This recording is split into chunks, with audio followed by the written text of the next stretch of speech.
Next on The Broadway Show, we're hitting all the right notes with the megastars of The Piano Lesson, Samuel L. Jackson, Danielle Brooks, and John David Washington. Plus, the disarming charm of Steve Haggard. I'm talking to the actor who plays Harry Potter about making magic on Broadway and being a New York newbie. And we'll take you inside the recording studio with Will Swenson and the rest of the cast of A Beautiful Noise, the Neil Diamond musical. I'm Tamsen Fadal, and this is The Broadway Show. So glad you're with us for this latest edition of The Broadway Show. It's going to be a good one. I'm Tamsen Fadal. 5 Pulitzer Prize-winning plays are on Broadway this fall, including August Wilson's The Piano Lesson. And trust me when I say, this one is absolutely stacked with star power. Let's send it out to Paul Wontorek. Thanks, Tamsen. August Wilson's The Piano Lesson is back on Broadway with an all-star cast. I had a chance to talk to the stellar team about taking on the prolific playwright's work. I'm a big fan of August Wilson, so I've always wanted to see you do one of his plays properly, and here we are, The Piano Lesson. So I'm personally really excited. What does it mean for you at this point in your career to have your name on a marquee of an August Wilson play? I think it's special to bring his plays back. Well, that should always be an August Wilson play on Broadway somewhere. I agree. Yeah, to be a part of it and to be back on Broadway in this particular production is, it's serendipitous and kind of, awesome in a way. To be a part of a production that my wife directed, to be part of her Broadway directorial debut is important because of the goals that we set for ourselves a long time ago when we first met and we decided we were, in this business in it to win it and do what we were going to do. And to have John David to be the boy Willie of this production, who's like one of our kids that we've nurtured and taken care of all his life, and to be here to support him in this particular endeavor and to help him find his stage legs in one of the most difficult roles he could have chosen to start. Boy Willie's not an easy guy to conquer. He's a firebrand. I feel like your whole life you probably knew you were eventually going to get to Broadway. That was the plan. Yeah. That was the plan. That was definitely the plan. This is a dream come true. Excited about this opportunity and the prospect of being able to express myself in a way I never have artistically on that stage. Can we talk about what the works of August Wilson, I feel like they've probably been a big part of your life, considering your dad. Do you have any memories of your dad on Broadway, actually, when you were very little? Not on Broadway, or more on like stage, when he was doing Julius Caesar? Shakespeare in the Park is the first thing I really remember. He did Richard III, I believe. He had a mullet, some tights, and I remember we'd walk around, Central Park. I was a little kid, and he would recite lines all the time. I used to giggle and laugh about it. And I loved it, though. And then I saw him on stage, and he was a different guy. It was like a different human being. I was like, that's not my dad. That's somebody else with a mullet and tights. And saying those words that I somewhat was familiar with as a kid. And I just knew then the bug bit me then. The stage bug bit me then. I saw him later, Julius Caesar. I saw him Fences. And I just, I've loved him on stage. LaTonya, I'm so thrilled. I'm thrilled to see you. Now, it won't be on stage this time. We No. love seeing you on stage. This time, God bless it. you're on the other side of the lights. I think I prefer it. Well, Samuel told me that this is like a dream. This is the culmination of a lot of things. It's the culmination of something that I know has been in the zeitgeist for me forever. And I know that all of my director friends, Bart Sher and George Wolfe and Kenny Leon, are over the moon so that I can finally leave them alone. Because they know I've been so interested in this, so I'm happy. I'm assuming that the history feels rich for the two of you with August Wilson. So is it special to be doing an August Wilson play? It's always special anytime you attempt an August Wilson play. He has provided us with such a rich literary verse of the African American experience in this country. I don't take it lightly. I'm trying to reimagine it because I'm a woman and I'm looking at things differently than how we've looked at it before. I'm not trying to reinvent what it was before, but I'm trying to find those things that universally are still present for us now. And so I'm trying to mine that, and I've got an incredible cast that's helping. Tell me about this woman you're playing and why you wanted to tackle this incredible August Wilson part. Because it's so hard. It is hard. This thing is harder than Shakespeare, okay? Like, no lie. It's beating my butt. I would know. I've done a lot of Shakespeare in school and in Shakespeare's part, but like, it really is a challenge, and she is like no one else I've ever played before. I think I play a lot of likable characters and fun, joyous characters that like have a lot of pain, but they hide it with all of this happiness. She don't hide it. She's just not happy. There's a lot of things that have happened in her life that make her who she is. And I understand that, and I hope that I feel like people will still be able to relate to her and love her even through her pain. Tell me about the piano. If you can just explain in a nutshell the significance of the piano in this family. Okay, so the significance of this piano is that it's a family heirloom, and there's a lot of blood on it because my brother wants to sell this piano to the people who enslaved my family, then who killed my dad for trying to take the piano. But then on top of that, my great-grandfather embedded in the piano, carved out images through his mind of the family ancestors on the piano. It's layered beyond layered, okay? There's so many reasons why Bernice wants to keep this piano, but then there's a lot of valid reasons that Boy Willie wants to sell this piano. I think people will relate because we all have family.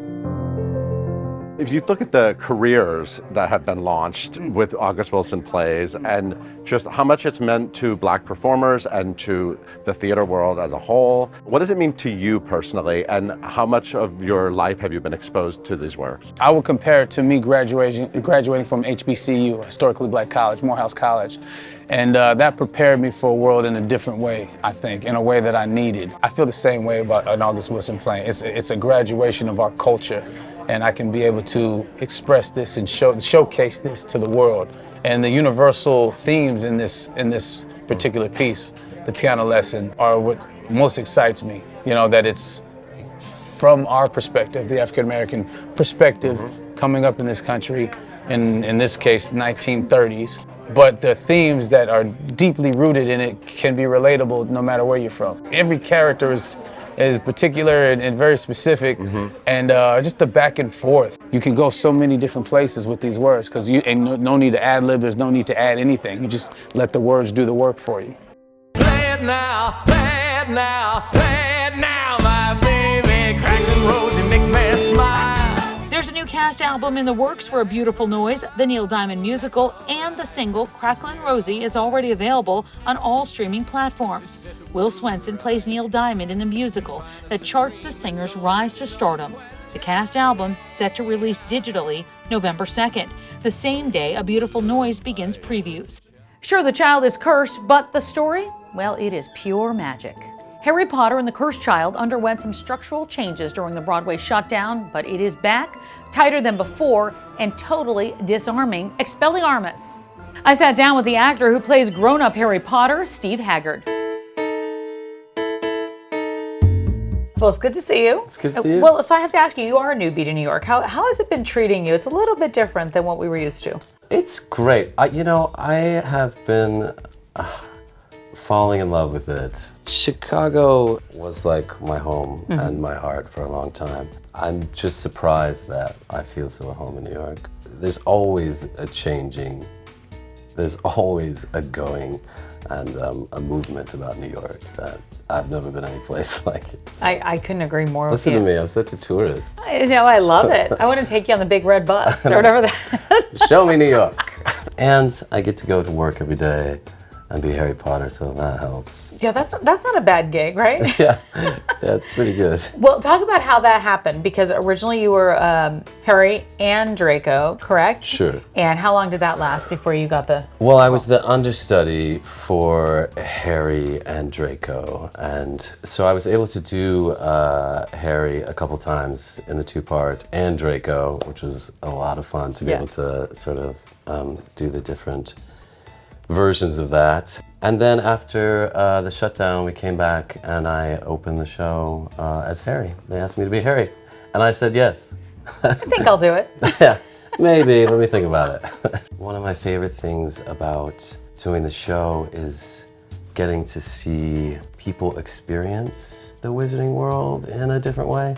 So like maybe they've read the books or they've seen a movie or two or all of them, if you're me. And they come in, they step into this theater, the Lyric Theater, and from the get-go, you're in a world in which magic exists, in which magic is just a given.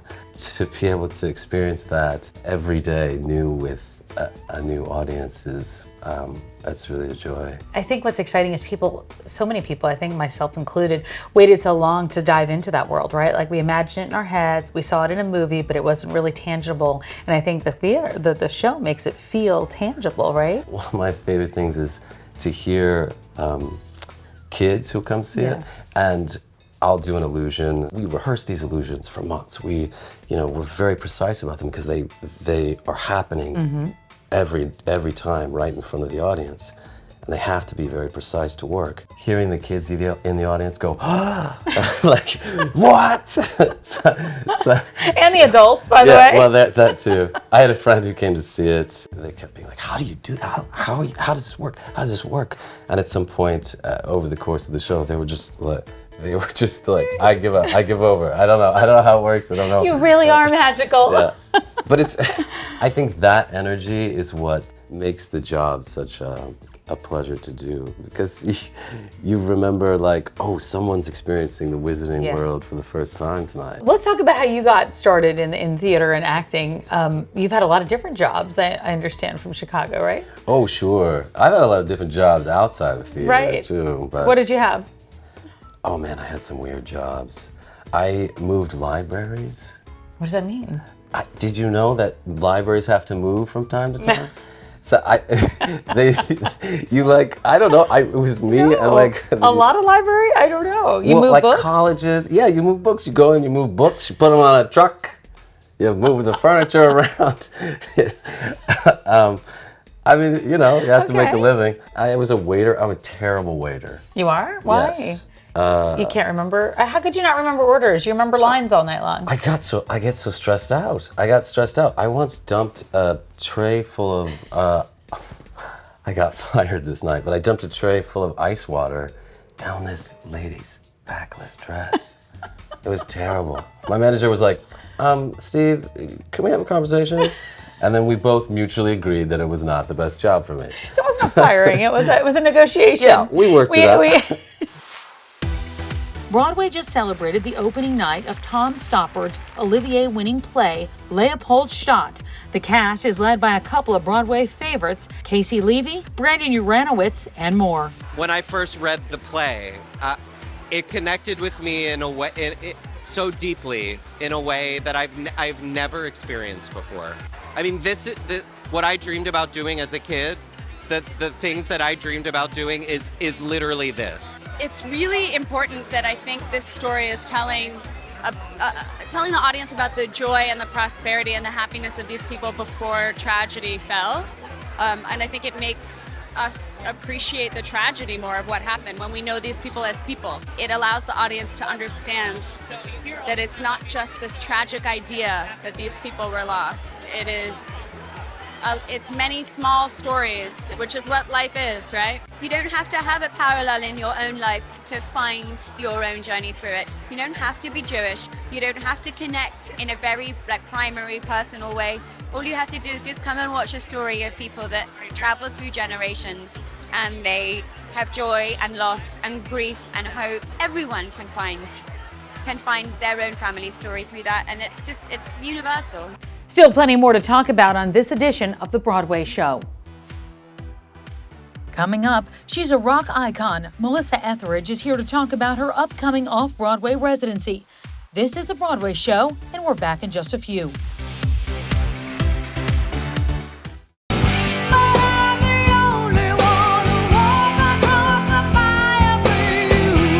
Rock icon Melissa Etheridge is getting ready for an off-Broadway residency this month at New York's New World Stages. Her solo theatrical show, My Window, A Journey Through Life, promises an evening of music and storytelling. Let's check back in now with Paul Wontorek. What does it mean for you to like sit down for a New York run in a legitimate theater? That's a dream come true. It really is. I mean, you know, I've done well at the rock and roll thing. I'm all, you know, I feel real good about that, my career. And I have always loved stage. And you know, my shows are made to where we can set it up, we can rock the hell out of you for 2 hours and leave town. Thank you very much. Goodbye. You know, and it's great and wonderful, and I love it, and I'll be doing that for, you know, the rest of my life.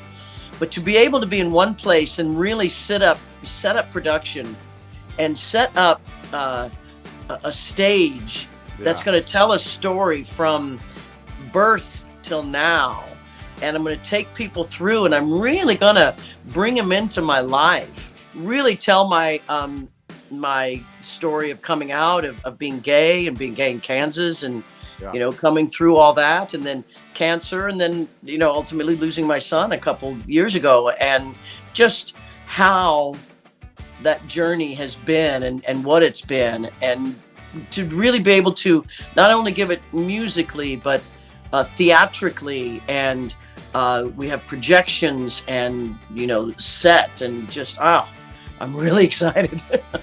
You know, I did notice that your show is called My Window, and one of your 2 Grammy-winning songs is one of my favorites, Come to My Window. So you're literally telling people, come to my window, my show. How clever is that? Come to my window. Yes, come to my window. My window is the show. Yeah, and it's, you know, it's my window. I'm going to, you know, it's like telling the story of my life. You come through my window and see my story.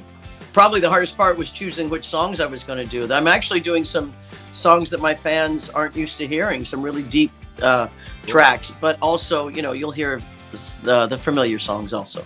Obviously, Bruce Springsteen had a big success with a similar show on Broadway, in the sense of using his music and his life story. Obviously, you have your own music and your own life story, but I assume you drew some inspiration from him.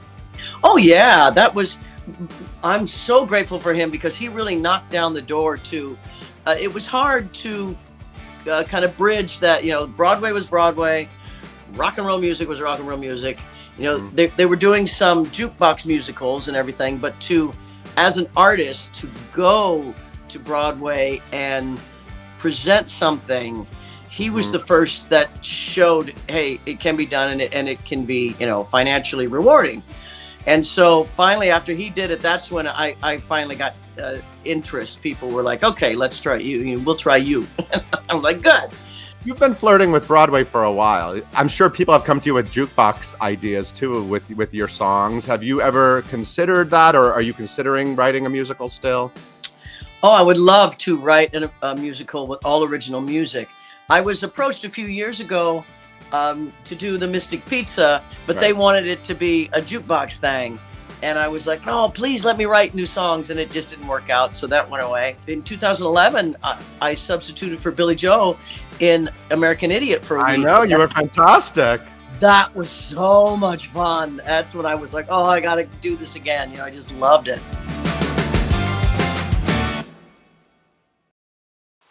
Thanks for staying with us for this latest episode of The Broadway Show. I'm so glad you're here. If I dare, it's because I'm becoming aware of us. The hit Broadway revival of Into the Woods has been extended one final time, now through January 8th. And the musical just recently welcomed some new cast members, including real-life Broadway power couple Stephanie J. Block and Sebastian Arcelus. This dream has been since I was 16 years old, my sweet 16 birthday party. One of my favorite gifts was the original album, right? The double fold that you'd open up, and that original company, the production shot was right in the fold. And I saw Joanna Gleason, I heard the music, but after like 7 listens, I was like, that's the role. You know, what's the line in the play? Opportunity is not a lengthy visitor. So when this opportunity came, you say yes. I'm savoring every last second of it. It's impossible to pretend like we're not coming from what we've all lived these last couple of years, to sort of live in that as deeply and as painfully as we all have, and then to get to almost be plucked from that and plopped into the holy grail of musical theater with your wife doesn't make sense. But you know what? I'm here for it. The second I walk into a theater, I get chills like from the tip of my toe to every little strand of hair on my head. All month long, the Broadway League is celebrating the impact Latinos have had on the industry with the Viva Broadway campaign. Viva Broadway aims to bridge the world of Broadway with the Latino communities around the world. All month long, the League's been rolling out videos from the My Broadway Story campaign. We'll be right back. And that's going to do it for us. Until next time, I'm Tamsin Fidel, and this is The Broadway Show.